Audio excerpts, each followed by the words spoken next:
Learn from this. And you got a whole rap sheet yourself, sir. Baby. It's just like...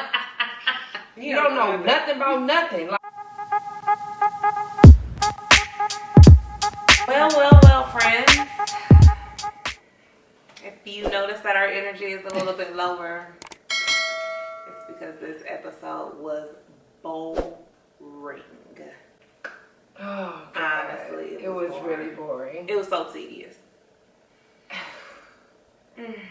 Like, TLC, the episodes, one, they don't need to be this long.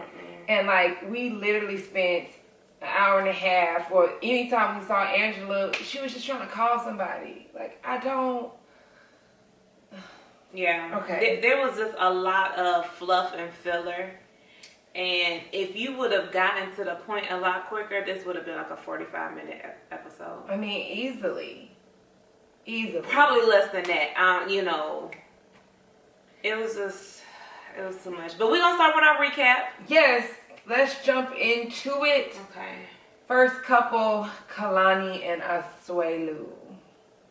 So, okay, with them, being the outsider of their relationship, I still want to give Asuelu the benefit of the doubt. Me too. You know, I thought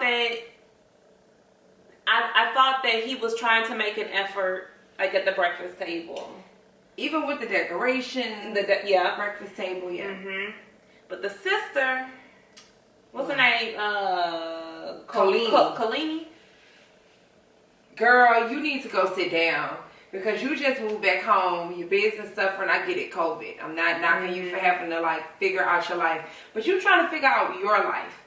Figure out your life. You don't have enough time. You shouldn't even be worried about their life because your business is suffering. You had to move back home. Like, get yourself together.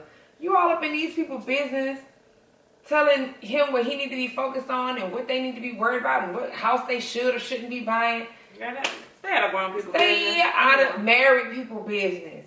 Like, and go figure yourself out. There's a couple of lanes on this street, you know. There's your lane. There's your sister lane. There's Asuelu's lane. There's their lane as a couple. Their lane as parents. You're not in any of those lanes. Stay in your lane. I just thought, and you had a good point while we were watching it, and you were talking about, like, just the toxicity between, like, so Kalani and Kalini, yeah, they're bonding over the hot mess of a relationship that Asuelu and Kalani have. When their relationship is good, when Asuelu and Kalani are doing good, they working it out. Kalini and Kalani not getting along. Like, that's not healthy. Like, y'all should have your own relationship as sisters. And it should be outside of the relationship your sister has with her husband. And whatever is going on with her husband should not impact how you interact with your sibling. Period. And I get wanting the best for your sister, and like if she's coming to you and expressing things about the relationship, I get it. But at the same time, if she's choosing to stay, that's the choice that she's making. And she said, you know, look, this is what he said he's going to do. I'm not sure if I'm buying it, but I'm willing to give him the benefit of the doubt. And I need you to also, like, give him the benefit of the doubt. And so that was the first conversation that they had when she got there. And it's like, then the next day at breakfast, here she is interrogating this man. And I got to flip the table. I want him to flip the table. I want him to just turn up on them. And Kalani should have stood up more about the house thing because you was looking at the house too, baby girl. Like, let's not sit up here and act like the only reason y'all was house hunting is because Asuelu wanted a house. Right. This for us and our children. Come on now.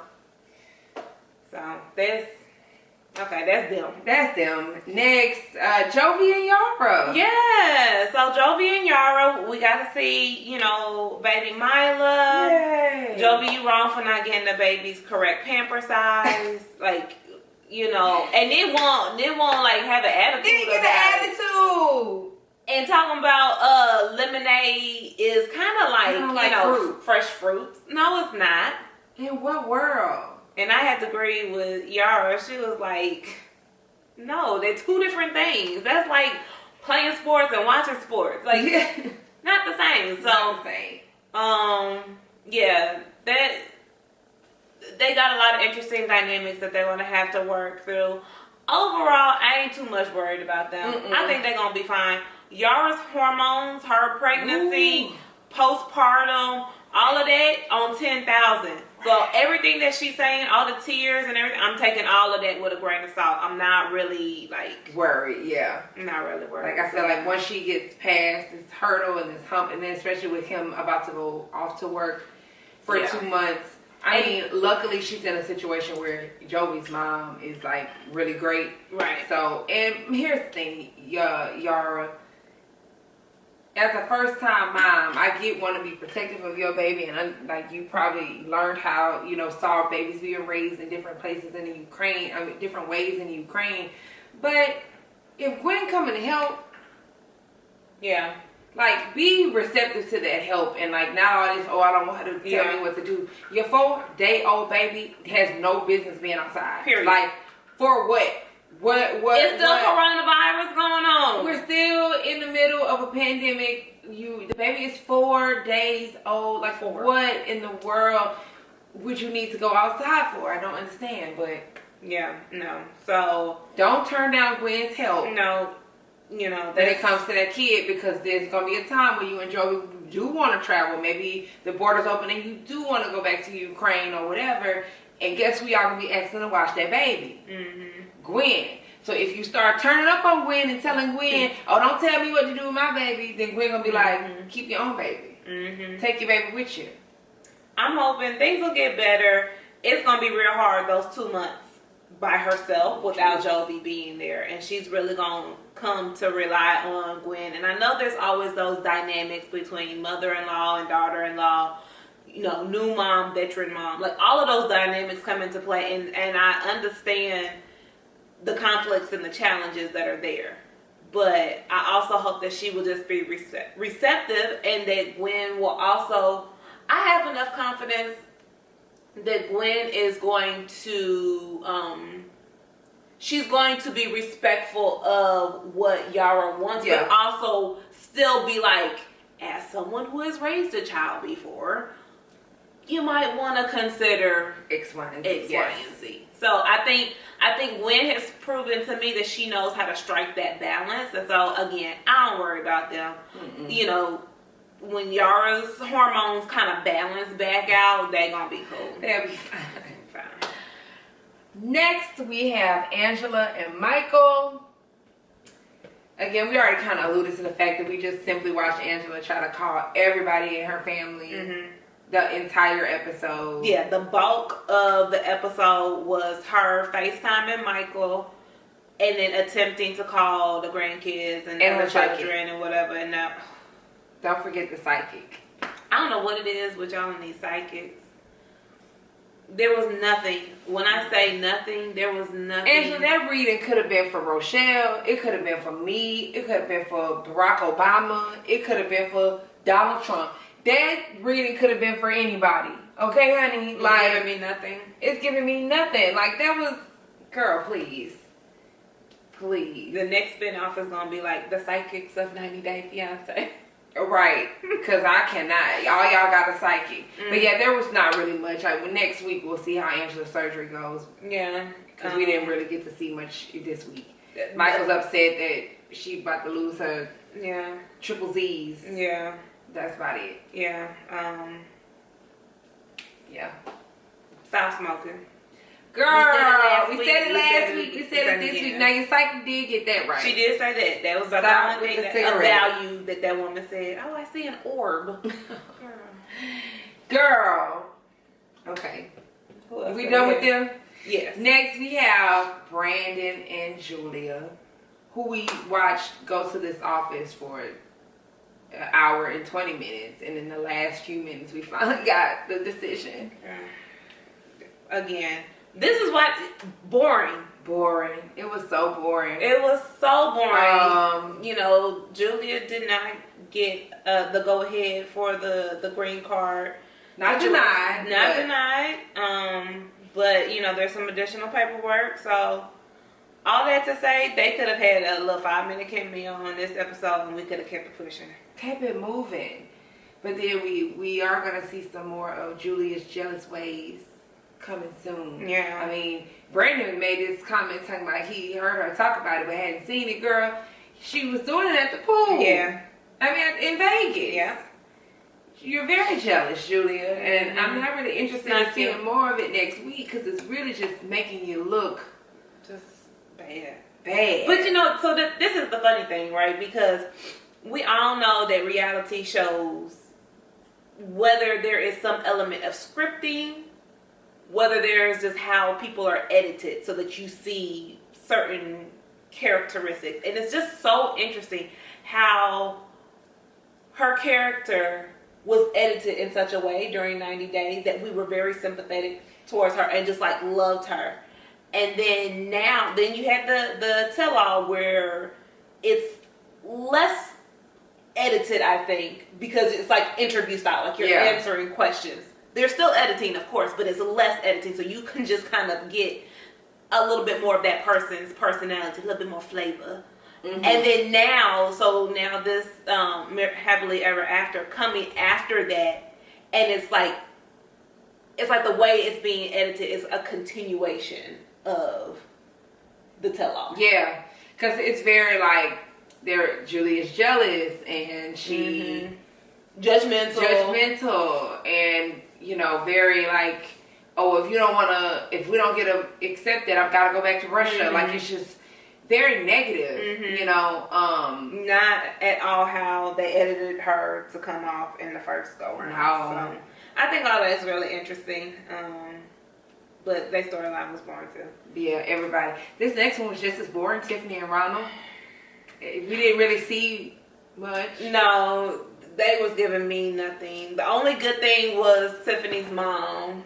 Baby, it's just like I don't know your name, Tiffany Mama. Yeah, we missed it. We gonna find her name. But you right up there with our girl Gwen, cause you gave it to Tiffany straight. Sure did, straight, no chaser. Mama said, look, cause Tiffany wants to sit up here. Oh well, you can't pick who you follow. And Mama's like, yeah, you can. Yeah, you can. You have to marry this man. He ain't had nothing then, and you complaining he ain't got nothing now. That was a choice you made, sister. Baby, Mama went in and let have, okay? And I was here for every bit of that. Now, that's when I perked up a little bit because we were saying that last week. Yeah. We had just said this about the situation where Tiffany was trying to play the victim and act like, oh, she just got bamboozled in this situation. And the mama said that, but straight, the mama was like, no, ma'am. I'm not. No. Now, I applaud you, Tiffany, for taking that money that you canceled those tickets with and providing a home for your kids outside of your mom and, with your mom and grandma.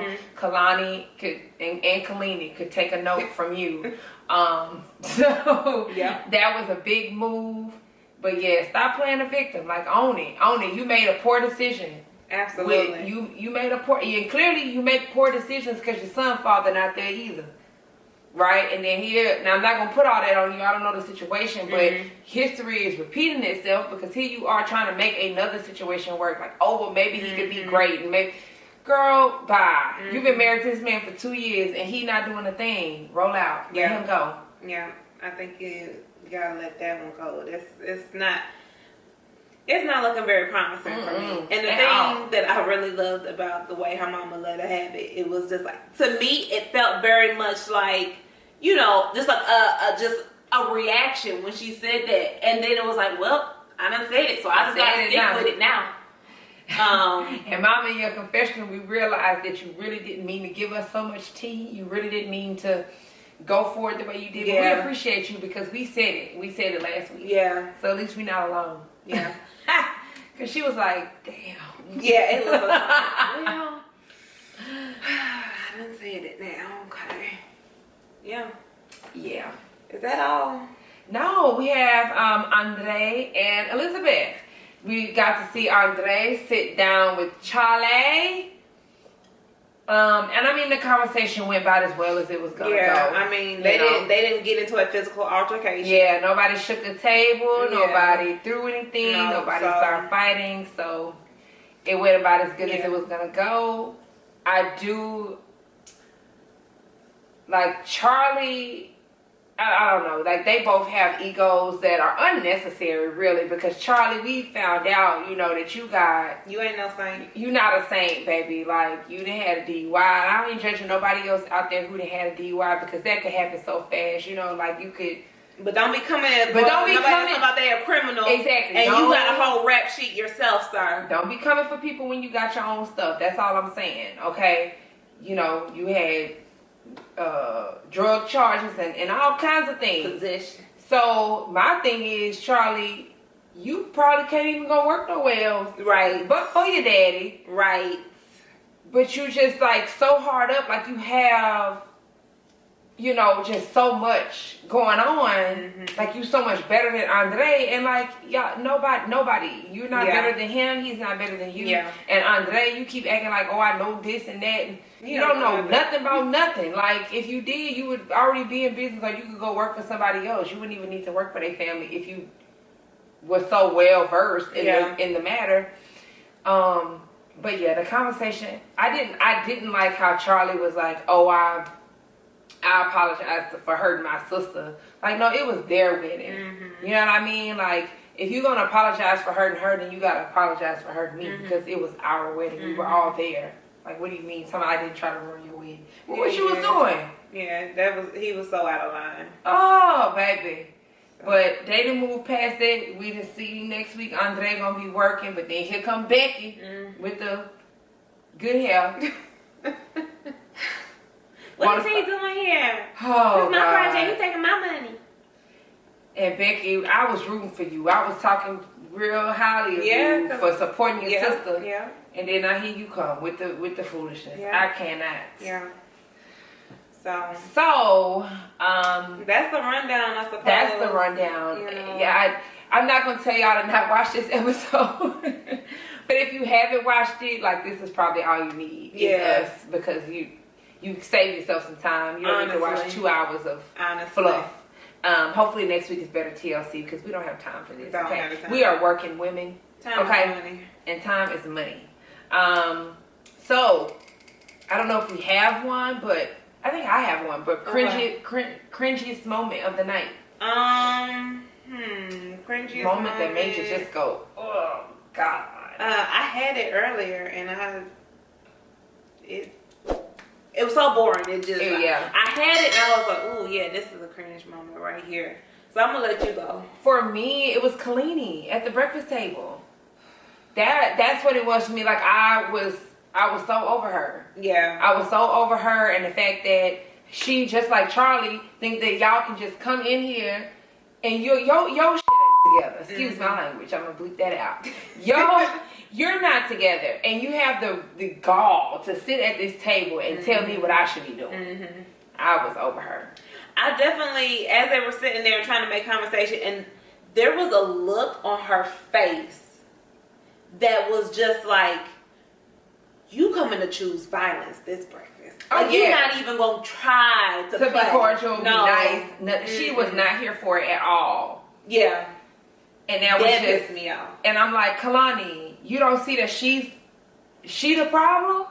Or part of the problem? I'm sure they've both been the problem. Right. But she was like, you're the problem. So it's like, yeah, in this moment right here, he's making an effort. And I mean, don't judge whatever your past relationship is. If you are trying to move forward, take it for what he is doing right now here in this moment. And in that moment, you were the butthole, sis. You were the butthole. And he had every right to flip that breakfast table, that French toast, and that pancake that was drowned in oil over. Because, Kalani, I don't know why you needed you was frying donuts, girl. You was making funnel cakes. Girl. I never seen so much oil. And that thing was smoking. Was too hot. I know y'all all smelled like fried dough up in there. Girl, I'm looking like, what's she making? A donut? No, a pancake. But either way, he had the right to flip the table, and we wish he would have. But Swelu, shout out to you. Yeah, shout out to you. Because that wouldn't have helped nothing. So yeah, good job. That was my moment. All right, now it's time for the ChatBlk's 60 seconds of advice. We gave y'all a lot more than 60 seconds last time, but that was important. 60 seconds of advice. Who does it go to? My main advice would be probably to Andre. Like, you need to swallow your pride, but he not gonna do it, so I'm not even gonna waste this. But he needs to. He needs to. Swallow your pride. Shut up and go in and learn something. Learn from this. As Tyra told us all years ago. he needs to learn from this. So he's not gonna do it. He gonna have to. But just like in every other situation, just because somebody won't do it doesn't mean that you still don't give them that advice. Yes. It's something that they need to hear. And you never know when Andre will tag you. Yeah. You never know when it's going to take root. So I hope that he can go in. And let's be clear. Because maybe this is where he gets it twisted and other people get it twisted too. Humbling yourself don't mean that you become a doormat, that you allow people to walk all over you, that you shrink you, just lower your self-esteem. Like, that's not what humbling yourself means. It means that if I've asked this man to be his mentee, that he shows me the ropes so that I can eventually one day have my own business and make a living for my family. That means I need to come in knowing that I'm a vessel that needs to be filled up. Yeah. And that I don't know everything. Yeah. So I need to be willing to listen and to learn and to receive. And he's not there. Like, that's all humbling yourself means, and he is acquainted it with that means Charlie and all the rest of the family is allowed to talk to me like I am dog dude. Yeah, no. And that's not what humbling yourself means. Not at all. So that leads us into next week. So we'll be able to see Andre on his first site visit with the family. Yes. If he can humble himself and if he can take, some lessons, but that will all get interrupted by Becky. Busting up in there. Becky, we'll save it for next week. Because we don't even know. We don't even know. No. But, so what else are you excited to see for next week? I mean, it looked like there's, when Angela coming out, I'm hoping Angela coming out the surgery, obviously she's talking to us after all of this has happened. Yeah. It did look a little scary there at one moment. I'm not understanding why they was trying to wake up while she still had the breathing tube down in her throat. I don't know what was going on, but we finally will get to see Angela's surgery next week, so that's exciting. I know when they woke me up from my surgery, that thing was out. So don't wake me up and now I'm like, that I don't know. Something must have. We don't have enough of the details, and I'm not in no medical. Maybe they needed to get her up. Yeah, maybe there was for a reason. Yeah, maybe they needed to change, elevate her or something like that. I don't know, but it just seemed really weird. So I'm curious to see. Yeah, I don't really have much. This was so boring. The only thing I hope is that next week gives me life. Like last week gave me life. I enjoyed last week's episode. It was fun. This one not so much. So I'm just hoping that's better. That's it. Yeah, that's all. TLC, please do better because I need more excitement than this. If you're gonna have me sitting down for 2 hours. Yeah, these episodes too long to be this boring and dry. Oh, Jesus. So, do better. Thank you. Well, this has been fun, y'all, as it always is. Yes. And we will catch y'all next week back on the couch for episode 4. All right. Bye.